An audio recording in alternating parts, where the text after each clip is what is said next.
ഓം അഗതീശ്വരായ നമഃ. എല്ലാവർക്കും വണക്കം. ഭാര്യ ഭർത്താക്കന്മാർക്കിടയിലുള്ള വിഷയങ്ങൾ മൂന്നാമതൊരു വ്യക്തിയുമായിട്ട് ചർച്ച ചെയ്യുകയാണെങ്കിൽ അത് പിരിവിനയ്ക്ക് കാരണമായി തീരും എന്ന് പറയാറുണ്ട്. അങ്ങനെ പറയുന്നത് എന്തുകൊണ്ട് നമുക്കൊന്ന് അസ്ട്രോളജിക്കലി ഡീകോഡ് ചെയ്യാം. ഞാൻ എൻ്റെ മുന്നത്തെ ക്ലാസ്സിൽ നിങ്ങളോട് പറഞ്ഞിട്ടുണ്ടായിരുന്നു, കേന്ദ്രഭാവങ്ങൾ വളരെ ഇമ്പോർട്ടൻ്റ് ആണ്. അതുപോലെ തന്നെ ത്രികോണ ഭാവങ്ങളും. കേന്ദ്രഭാവങ്ങളിൽ ഏറ്റവും പ്രധാനപ്പെട്ട ഭാവമാണ് 7-ാം ഭാവം. ലഗ്നം എന്ന് പറയുന്ന ഓജരാശിയായിട്ടുള്ള ലഗ്നം, പുരുഷ ലഗ്നം എന്ന് എടുക്കാം. കാലപുരുഷന്റെ ലഗ്നം, അതാണ് പുരുഷ ലഗ്നം എന്ന് പറയുന്നത്. ഇതിന്റെ 7-ാം ഭാവമാണ് ഭാര്യ. വിവാഹേ മദനാലോകെ ഭാര്യാഭർത്ത സമാഗമ ശയ്യ സ്ത്രീ സന്മ നഷ്ടാർത്ഥം മൈഥുനാനവി സപ്തമാല എന്ന് പറയുന്ന 7-ാം ഭാവം ഭാര്യ. അപ്പോ ഈ ഭാര്യാസ്ഥാനം പുരുഷനാരാ? ശുക്രനാഗ്രഹം. കാര്യം നിങ്ങൾക്ക് ഞാൻ ബേസിക് അറിയാവുന്നവരാണ് വീഡിയോ കാണുന്നത്. അല്ലെങ്കിൽ മേഷം വൃശ്ചികത്തിന് ചൊവ്വ അധിപൻ, വൃഷഭ തുലാത്തിന് ശുക്രൻ,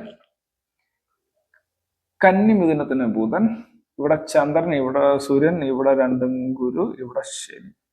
അത് കൃത്യമായിട്ട് ഓർത്തു വയ്ക്കാം. അപ്പൊ കാലപുരുഷന്റെ ഭാര്യ എന്ന് പറയുന്നത് ശുക്രനാണ്. അപ്പൊ നമ്മൾ പുരുഷന്മാർക്ക് ഭാര്യസ്ഥാനം കാരകത്വം വരുന്നത് ശുക്രനാണ്. ഈ ഇതൊറ്റ കാര്യങ്ങൾ മനസ്സിലാക്കി കഴിഞ്ഞാൽ കാണാണ്ട് മറ്റേ പ്രമാണം ഉണ്ടാവില്ല. താതാ ആത്മപ്രഭാവോ ദ്യുമണി മനോമാതരവ് ശീതരശ്മിർ പ്രാതാ സത്വഞ്ച ഭൗമ എന്നൊക്കെ പറഞ്ഞിട്ട് പഠിക്കേണ്ട ആവശ്യമില്ല. അല്ലാതെ തന്നെ ഓർത്തിരിക്കാൻ പറ്റും ലോജിക്കലി. അപ്പോ അങ്ങനെയാണ് നിങ്ങൾ ആലോചിക്കും, 1-ാം ഭാവം എന്താണ്? ദ്യുമണി, അമരമന്ത്രി, ഭൂസുത, സോമസൗമ്യ. അതിനും ഒരു തിയറി ഇതിൻ്റെ അകത്തുണ്ട്, കാണാണ്ട് പഠിക്കേണ്ട ആവശ്യമില്ല. അത് ഞാൻ പിന്നീട് വേറൊരു വീഡിയോയിൽ പറയാം. അപ്പൊ 7-ാം ഭാവം പുരുഷന്, 7-ാം ഭാവം സ്ത്രീ ആയിട്ടുള്ള ഭാര്യ എന്ന സ്ഥാനം ശുക്രനാണ്. അപ്പോ രാശികൾ 1-ാം രാശി ഓജം, യുഗ്മം, ഓജം, യുഗ്മം, ഓജം, യുഗ്മം, ഓജം, ഈ യുഗ്മം, ഓജം, യുഗ്മം, ഓജം, യുഗ്മം. അപ്പൊ ഈ ഒരു സ്ത്രീക്കാണെങ്കിൽ ഇവിടെ പുരുഷന്റെ പാതിയല്ല സ്ത്രീ ഇതാണെന്ന്. ഈ സ്ത്രീക്ക് ഭർത്തസ്ഥാനം ആരാ? ചൊവ്വ. അപ്പൊ സ്ത്രീക്ക് ഭർത്തൃകാരകൻ ചൊവ്വയും പുരുഷന് ഭാര്യാകാരകൻ ശുക്രനുമാണ്. അതായത് ഒരു ജാതകത്തില് പുരുഷന് ഭാര്യയെ കണക്കാക്കുമ്പോൾ ശുക്രനെ നോക്കണം, സ്ത്രീക്ക് ഭർത്താവിനെ കണക്കാക്കുമ്പോൾ ചൊവ്വയെ നോക്കണം. അതുകൊണ്ടാണ് ചൊവ്വാദോഷത്തിന് അത്രയധികം പ്രാധാന്യം. ചൊവ്വാദോഷത്തെ പറ്റി ഞാനൊരു 3/4 മണിക്കൂറുള്ള ഒരു വീഡിയോ മുന്നേ ഇട്ടിട്ടുണ്ട്, നിങ്ങൾക്ക് ആവശ്യമുണ്ടെങ്കിൽ പോയി കാണുക. അപ്പോ ഭാര്യാസ്ഥാനം, ഭർത്തസ്ഥാനം, ഭാര്യ ഭർത്ത കുടുംബ ഇവിടെ വന്ന കോമ്പിനേഷൻ ശുക്രൻ പ്ലസ് ചൊവ്വയാണ്. സ്വാഭാവികമായിട്ട് ശുക്രൻ ചൊവ്വ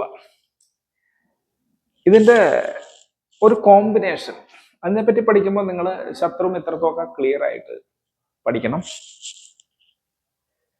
അതായത് ചൊവ്വയെ സംബന്ധിച്ച് നോക്കുകയാണെങ്കിൽ ജീവ ഇന്ദു ഉഷ്ണകര കുജസ്യ സുഹൃതോ ഞ്ഞോ അരി സിത അർക്കി സമോ. പ്രത്യേകം ഓർത്തോളണം. എന്താ പറഞ്ഞത്? ജീവ ഇന്ദു ഉഷ്ണകര. അപ്പൊ ചൊവ്വയ്ക്ക് വ്യാഴം, ചന്ദ്രൻ, സൂര്യൻ ഇവ ബന്ധുക്കളാണ്. ഞ്ഞോ അരി ബുധനാരാ? ചൊവ്വയ്ക്ക് ശത്രുവാണ്. സിത ആർക്കി സമോ, സീതൻ ആർക്കി സമന്മാരാണ്. ശനിയും ശുക്രനും സമന്മാരാണ്. അപ്പൊ ഒരു പുരുഷനെ സംബന്ധിച്ച്, പുരുഷൻ എന്ന് പറഞ്ഞാൽ ചൊവ്വയ്ക്ക് വ്യാഴം 9-ാം ഭാവം നല്ലത്, ചന്ദ്രൻ 4-ാം ഭാവം അമ്മ, 5-ാം ഭാവമായിട്ടുള്ള സൂര്യൻ. ഇവിടെ പിതാവ് മാതാവ് എന്നുള്ളത് ആണ് കാലപുരുഷനിൽ വരുന്നത്. അതിന് ഒരു ടെക്നിക്ക് ഉണ്ട്, അതിന് വേറെ വിഷയമുണ്ട്. നിങ്ങൾ ആലോചിക്കും 9-ാം ഭാവല്ലേ പിതാവ്, അങ്ങനെയാണെങ്കിൽ വ്യാഴം പറഞ്ഞിരുന്നേ ആയിരിക്കും. അവിടെ വേറൊരു കാര്യം, നിങ്ങൾ നല്ല അസ്ട്രോളജേഴ്സ് ആണ്, നിങ്ങൾ ഓർത്തോ, ലഗ്നത്തിന്റെ, അതായത് എന്റെ 7-ാം ഭാവം എന്റെ ഭാര്യ വന്നുണ്ട്, പക്ഷെ അമ്മയുടെ 7-ാം ഭാവം വന്നത് 10-ാം ഭാവമാണല്ലോ. അതിനെ കുറിച്ച് നിങ്ങൾ ആലോചിച്ചിട്ടുണ്ടെങ്കിൽ നിങ്ങൾക്ക് ഒരു പ്രത്യേകമായിട്ടുള്ള വേറൊരു ലോജിക്ക് നിങ്ങൾക്ക് മനസ്സിലാക്കാൻ പറ്റും. ആ ലോജിക്ക് അറിയില്ലെങ്കിൽ അത് എന്താണെന്ന് നിങ്ങൾക്ക് മനസ്സിലാവത്തില്ല. അപ്പൊ ഇവിടെ നമ്മളെ സംബന്ധിച്ച് 4, 5, 9. അപ്പൊ 5, 9 സ്ഥാനം 4 കേന്ദ്ര ത്രികോണങ്ങൾ എന്ന് പറയും. നമ്മളെ സംബന്ധിച്ച് ബന്ധുവാണ്. ഇവിടെ ശത്രു വന്നേക്കണത് ആരാ? 6-ാം ഭാവമാണ്. 6 മാത്രമല്ല, 3-ാം ഭാവം. ഇത് 3, ഇത് 6. ഇത് പ്രത്യക്ഷ ശത്രുവാണ്, ഇത് പരദൂഷണ ശത്രുവാണ്. 3 എന്ന് പറഞ്ഞാൽ ഇൻഫർമേഷൻ സ്ഥാനം. ബുധൻ പരദൂഷണം പറഞ്ഞ് നമ്മളെ നശിപ്പിക്കുന്ന ഒരു അവസ്ഥയിൽ ബുധൻ നിൽക്കുമ്പോഴാണ് 3-ാം ഭാവം. എന്നാൽ ഡയറക്റ്റ് ആയിട്ട് പ്ലാൻ പണി നമുക്ക് പണി തരുമ്പോൾ അവൻ 6-ാം ഭാവം ആവും. കർമ്മങ്ങൾ വരെ ചെയ്യും, ആഭിചാരം വരെ ചെയ്യാനുള്ള സാധ്യത ഉണ്ടെന്നൊക്കെയാണ് പറയുന്നത്. എന്നാൽ 7-ാം ഭാവാധിപൻ ശുക്രൻ സമനായിരിക്കണം നമ്മുടെ ഭാര്യ നമുക്ക് അർക്കി 10-ാം ഭാവം. നമുക്ക് 10-ാം ഭാവത്തിലുള്ള നമ്മുടെ പാർട്ട്നേഴ്സ്, തൊഴിലുമായിട്ട് ബന്ധപ്പെട്ടവരൊക്കെ നമുക്ക് സമനായിട്ട് നിൽക്കും. അത് നമ്മുടെ ഇതിൽ നിന്ന് നമ്മൾ മനസ്സിലാക്കണം. അത് മാത്രം വെച്ചുകൊണ്ട് ഞാൻ കാര്യത്തിലേക്ക് വരികയാണ്. ഇപ്പൊ ഇവിടെ ശത്രു ആരാണ്? ബുധൻ. ഇത് ഞാൻ മുന്നത്തെ വീഡിയോയിൽ പറഞ്ഞിട്ടുണ്ടായിരുന്ന കുറച്ച് കാര്യങ്ങളും കൂടി പറഞ്ഞു തരാം. ഇവിടെ നിങ്ങൾ തമ്മിൽ, നിങ്ങളും ശുക്രനും ഭാര്യയും തമ്മിലുള്ള ഒരു വിഷയത്തിൽ ബുധനെ ഏർപ്പെടുത്തി കഴിഞ്ഞാൽ എന്തു പറ്റുമെന്ന് പറഞ്ഞാല്, ഈ ബുധൻ നിങ്ങൾക്ക് പാരപണിയും. നിങ്ങൾക്ക് ശത്രുവാണെന്ന് അറിയാൻ പറ്റത്തില്ല. ഈ ബുധനെ കോമൺ ഫ്രണ്ട് ആയിരിക്കും. ഇതിനും ഇടയിൽ ഇവൻ കൃത്യമായിട്ട് 2 ഇടങ്ങളിൽ വരുന്നുണ്ട്. ഭർത്താവിനും ഭാര്യയ്ക്കിടയിൽ. ഒന്ന് ഭർത്താവിന്റെ, അതായത് നിങ്ങളുടെ സഹായി എന്നുള്ള രീതി, 3 സഹായ സ്ഥാനം. സഹായിയായിട്ട് ഇവൻ നിൽക്കും. നിങ്ങളുടെ ശത്രു, മറഞ്ഞ ശത്രുവായിട്ട് നിൽക്കും. ഭാര്യയോട് ചിലപ്പോൾ താല്പര്യമുള്ള ഭാര്യയുടെ, ഇവന്റെ 2-ാം സ്ഥാനം നിങ്ങളുടെ ഭാര്യയ്ക്ക് മറഞ്ഞു നിൽക്കുന്നു. ഭാര്യയോടെ മറവിലുള്ള അവനായിട്ട് നിൽക്കും. ഭാര്യയുടെ ജാരൻ എന്ന് വരെ ഞാൻ ആ വാക്ക് ഉപയോഗിക്കുന്നില്ല. ഭാര്യയ്ക്ക് മറഞ്ഞു നിൽക്കുന്നവന് നിങ്ങളുടെ ശത്രുവാണെന്ന് അർത്ഥം അല്ലെ? നിങ്ങളുടെ ശത്രുവാണ്, നിങ്ങൾക്ക് അവൻ മറഞ്ഞു നിൽക്കുകയാണ്. 6-ൽ നിങ്ങൾക്ക് കാണാൻ പറ്റത്തില്ല. ഭാര്യയ്ക്ക് അവൻ മറഞ്ഞു നിൽക്കുകയാണ്. ഈ അവസ്ഥയിൽ വന്നാൽ നിങ്ങൾക്കും ഭാര്യയ്ക്കും മറഞ്ഞൊരു പൊതു ശത്രുവായി. ഇവിടെ പക്ഷെ സ്ഥിതി അതല്ല. നിങ്ങളുടെ ഭാര്യയുടെ 9-ാം സ്ഥാനത്ത് വന്നിരിക്കുകയാണ്. 9-ാം സ്ഥാനം എന്ന് പറഞ്ഞ ഉപദേശം. നിങ്ങളുടെ സഹായിയായിട്ടുള്ള ഇവൻ, ഈ 3-ാം സ്ഥാനത്ത് വന്നിരിക്കുന്നവൻ നിങ്ങളുടെ സഹായിയായിട്ട് ഇരിക്കും, ഭാര്യയുടെ ഉപദേശകനായിരിക്കും.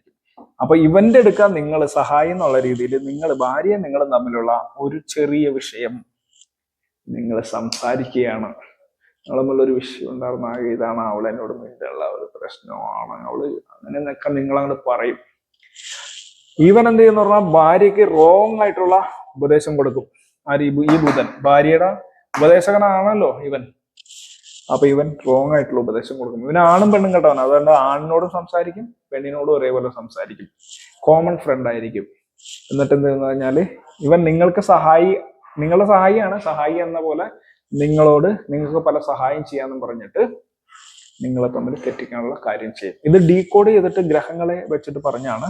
ഇനി ചുരുക്കി പറഞ്ഞു കഴിഞ്ഞാല്, നിങ്ങളുടെയും നിങ്ങളുടെ ഭാര്യയുടെയും കോമൺ ഫ്രണ്ട് ഉണ്ടെന്ന് വിചാരിക്കുക. നിങ്ങൾ തമ്മിലുള്ള വിഷയങ്ങൾ, എല്ലാ ബന്ധത്തിലും വിഷയങ്ങളുണ്ടാവും. കാര്യം ശുക്രനും ചൊവ്വയും സമന്മാരാണ്. സമത്വം എപ്പോൾ നഷ്ടപ്പെടുന്നുവോ അപ്പൊ പ്രശ്നം ഉണ്ടാവും. സമത്വം എപ്പോൾ നഷ്ടപ്പെടുന്നുവോ അപ്പൊ പ്രശ്നം ഉണ്ടാവും. ഞാനിവിടെ ചൊവ്വയുടെ കാരകത്വമാണ് ഇവിടെ ഏറ്റവും കൂടുതൽ പറഞ്ഞ കാലപുരുഷന്റെ. അപ്പോ നിങ്ങൾ എപ്പോൾ ഭാര്യയെ അടിച്ചമർത്താൻ ശ്രമിക്കുന്നുവോ, ഭാര്യ എപ്പോൾ ഭർത്താവിനെ അടിച്ചമർത്താൻ ശ്രമിക്കുന്നോ, സമത്വം എപ്പോൾ മാറുന്നോ അവിടെ പ്രശ്നം ഉണ്ടാവും.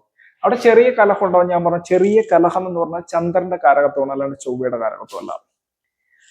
അപ്പൊ ചെറിയ പ്രശ്നങ്ങളെ നിങ്ങൾ ബുധന് സുഹൃത്ത് എന്ന് പറയുന്ന കാരകത്വമുണ്ട്. സുഹൃത്ത് എന്ന കാരകത്വം, സുഹൃത്തായിട്ടുള്ള ഉപദേശകനായിട്ടുള്ള നിങ്ങളുടെ ഭാര്യയുടെ ഉപദേശകന് നിങ്ങളുടെ സഹായിയായിട്ടുള്ള ഒരാളോട് പറയുകയാണെങ്കിൽ, ചിലപ്പോൾ നിങ്ങൾക്ക് അറിയില്ലായിരിക്കും ഭാര്യയായിട്ട് ഇവന് ഓൺലൈൻ കണക്ഷൻ ഉണ്ടെന്ന്. ഇതെങ്ങനെ പറഞ്ഞു കഴിഞ്ഞാൽ ഇവൻ കൊടുക്കുന്ന റോങ് ആയിട്ടുള്ള ഉപദേശങ്ങളോ നിങ്ങളെ തമ്മിൽ തെറ്റിച്ച് വേറെ വല്ല ഉദ്ദേശം ഇവനുണ്ടെങ്കിൽ, ഇവന്റെ 2-ാം സ്ഥാനമാണ്, അതൊന്ന് പ്രത്യേകിച്ച് ഓർക്കണം, ഉണ്ടെങ്കിൽ ഇവൻ റോങ് ആയിട്ടുള്ള ഉപദേശങ്ങൾ കൊടുത്തിട്ട് ഭാര്യയും ഭർത്താവിനെയും തമ്മിൽ തെറ്റിച്ച് വിടാനായിട്ടുള്ള സകലമായ സാധ്യതയുണ്ട്. അതുകൊണ്ട്